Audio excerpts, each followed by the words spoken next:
रेहाना और रवि की शादी के वक्त रवि के पास कुछ नहीं था। रेहाना, तुमने मुझसे शादी करके एहसान किया है। मुझसे ज्यादा तो तुम कमाती हो। अरे तो क्या हुआ, एक दिन आएगा रवि कि तुम खूब पैसा कमाओगे। मुझे तुम पर पूरा विश्वास है। रवि और रेहाना खुद को स्टैंड करने के लिए पूरी मेहनत करते।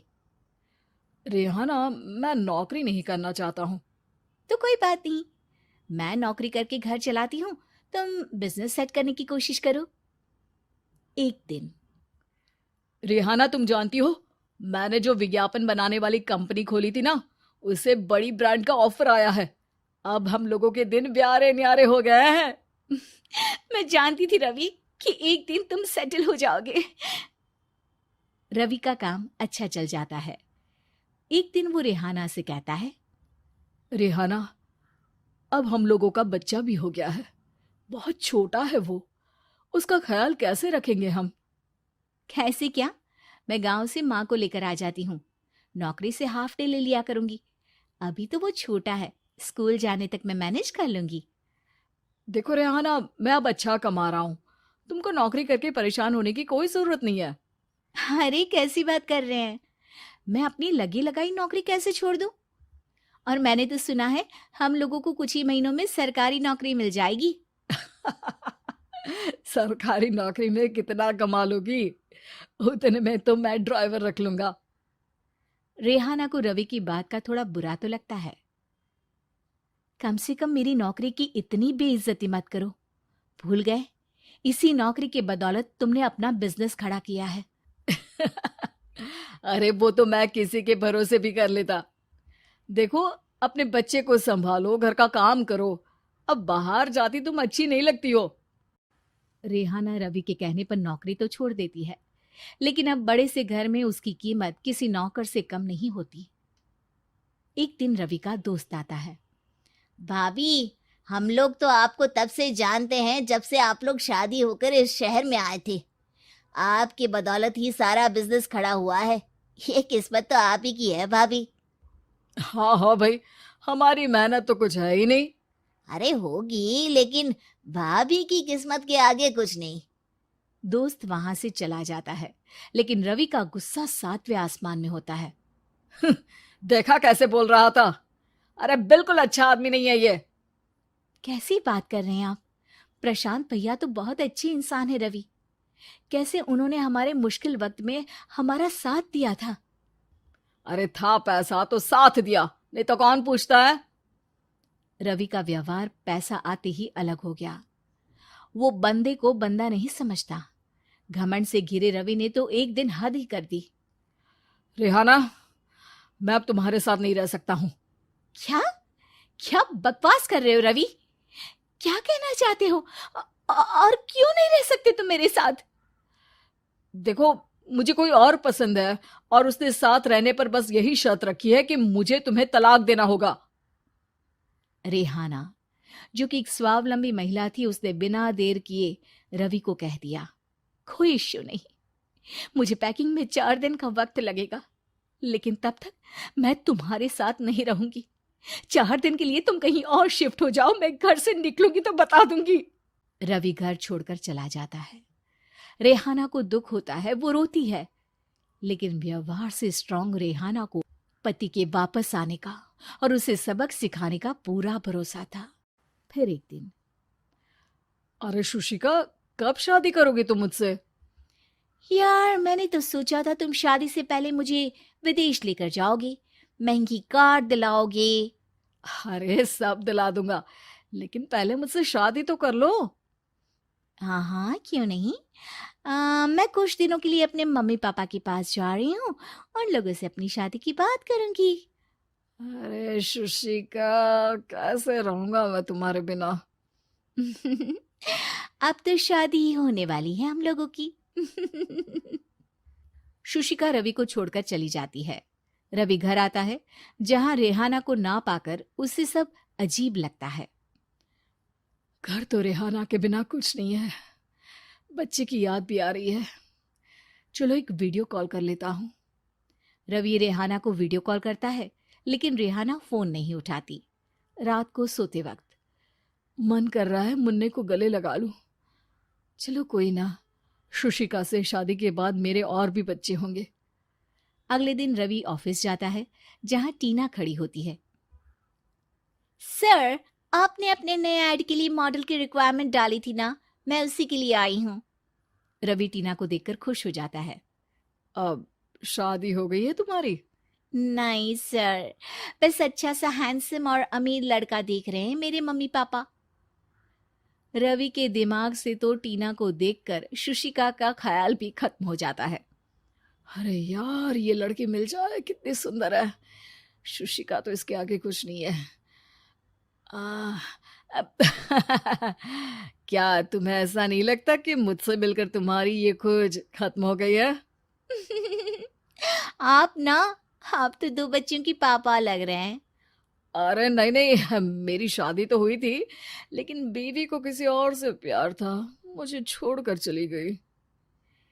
खैर, टीना की दोस्ती रवि से हो जाती है, लेकिन 1 महीने बाद शुशिका रवि के पास वापस आती है। मेरे मम्मी पापा तुमसे मिलना चाहते हैं, लेकिन उन लोगों को ये मत बताना कि तुम पहले से शादीशुदा हो, और हाँ, शादी से पहले अपनी सारी प्रॉपर्टी तुमको मेरे नाम करनी होगी।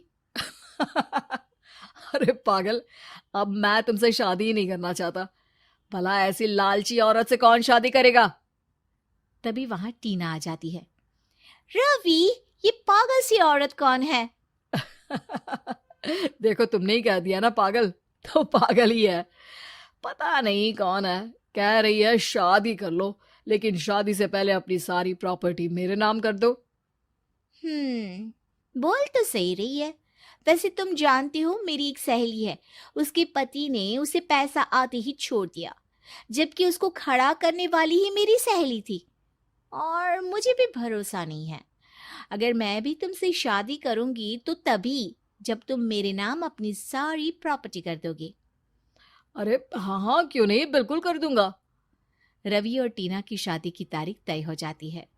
वो अपनी सारी प्रॉपर्टी के कागज लेकर शादी वाली जगह पर पहुंचता है, लेकिन वहां टीना आती नहीं। रवि टीना को मैसेज करता है। कहाँ हो? सॉरी, मैं तुमसे शादी नहीं कर सकती, मुझे तुमसे भी ज्यादा पैसे वाला मिल गया। रवि को गुस्सा आ जाता है। वो गुस्से से सारा डेकोरेशन तोड़ रहा होता है कि वहां रेहाना आ जाती है। सर, क्या हो गया? क्या डेकोरेशन पसंद नहीं आई आपको? तुम यहाँ क्या कर रही हो?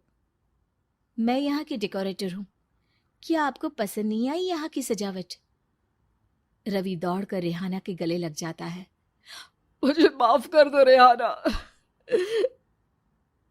रवि रेहाना के गले लग जाता है और रेहाना टीना को थैंक्स का मैसेज करती है।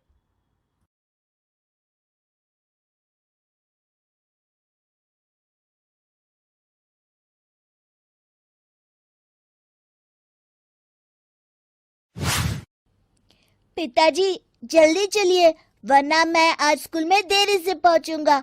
मेरी टीचर बहुत गुस्सा करती है। हाँ हाँ बेटा, अभी चलते हैं, बस 2 मिनट रुको। तभी रमेश की पत्नी कमरे से बाहर आती है और रमेश से कहती हैं, सुनिए जी, आज शाम को आप ऑफिस से जरा जल्दी घर आ जाइएगा। याद है ना, आज आपको मुझे शॉपिंग कराने के लिए लेकर जाना है। अरे भाग्यवान, इस महीने हाथ जरा तंग है।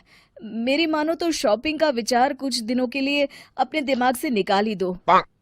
मैं तुम्हें अगले महीने पक्का शॉपिंग कराने ले जाऊंगा। अभी मुझे चलना चाहिए, वरना राजू को स्कूल पहुंचने में देर हो जाएगी। देखिए जी, अब आपके ये बहाने पुराने हो चुके हैं। मैं कुछ नहीं जानती। आज शाम को मुझे शॉपिंग करने जाना है, मतलब जाना है। आगे आपकी मर्जी। अच्छा ठीक है भाग्यवान, अब तुम पूरा घर सर पर मत उठाओ, मैं कुछ करता हूँ। इतना कहकर रमेश अपने बेटे राजू को लेकर वहां से चला जाता है।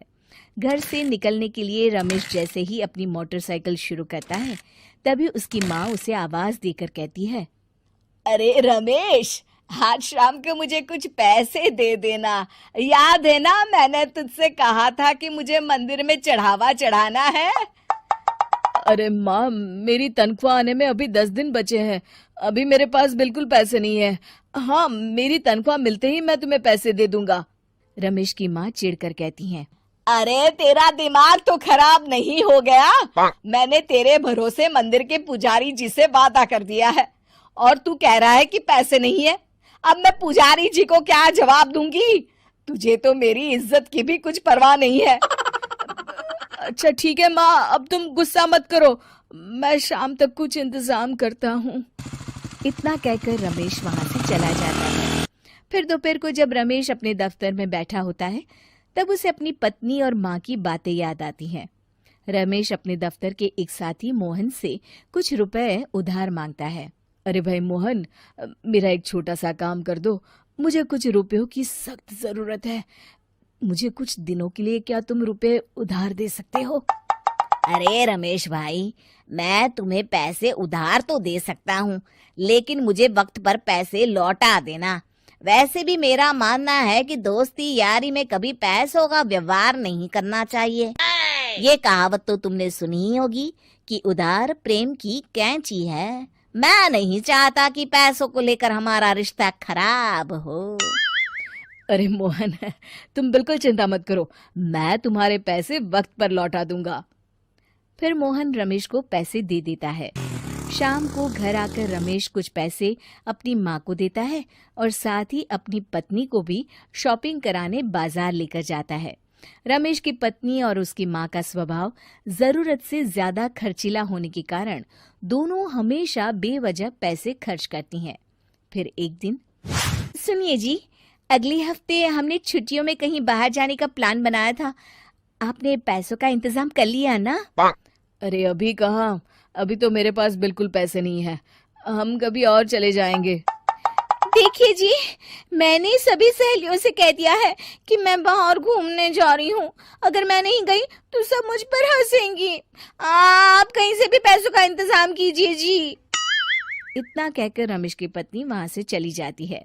वहीं दूसरी तरफ रमेश की माँ भी तीर्थ यात्रा जाने की जिद करती है और रमेश से पैसे मांगती है। फिर अगले दिन रमेश एक सेठ से पैसे उधार लेकर अपनी पत्नी और बेटे को घुमाने ले जाता है और अपनी माँ को भी तीर्थ यात्रा पर भेज देता है।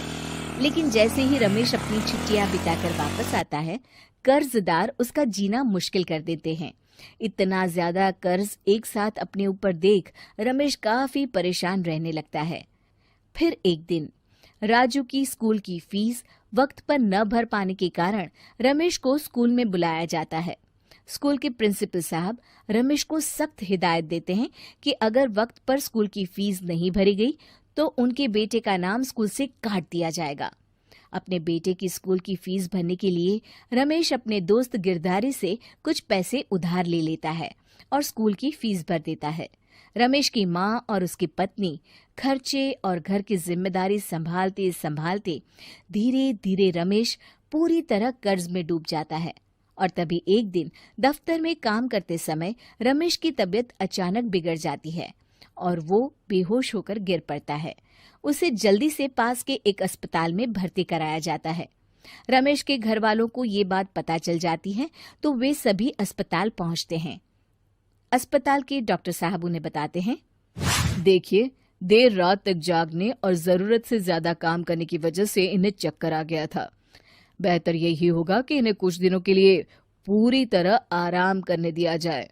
रमेश की हालत देखकर उसके बेटे राजू को बहुत गुस्सा आता है और वो अपनी दादी और माँ से कहता है, माँ, दादी, मैं इतना छोटा हूँ, फिर भी मैं इतना समझता हूँ कि पिताजी दिन रात दफ्तर में काम करके पैसे कमाते हैं। पिताजी अकेला पूरा घर संभालते हैं और आप दोनों अपने फिजूल के खर्चों के लिए उन पर दबाव डालते रहते हैं। आज पिताजी की हालत के जिम्मेदार तो आप दोनों हैं। राजू की समझदारी भरी बातें सुनकर रमेश की माँ और पत्नी को अपनी गलती का एहसास होता है और दोनों की आंखों में आंसू आ जाते हैं।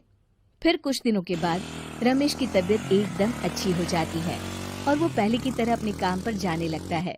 रमेश की माँ और पत्नी अब उसे किसी प्रकार की कोई तकलीफ नहीं देते और ना ही उससे किसी चीज की मांग करते हैं। फिर देखते ही देखते रमेश अपने कर्ज के सारे पैसे चुका देता है। उसकी जिंदगी पहले की तरह अच्छी हो जाती है और वो अपने परिवार के साथ खुशी खुशी रहने लगता है। शिक्षा हमारे रिश्ते एक तराजू की तरह होते हैं, जिसकी दोनों ओर जिम्मेदारी और समझदारी का वजन बराबर होना चाहिए।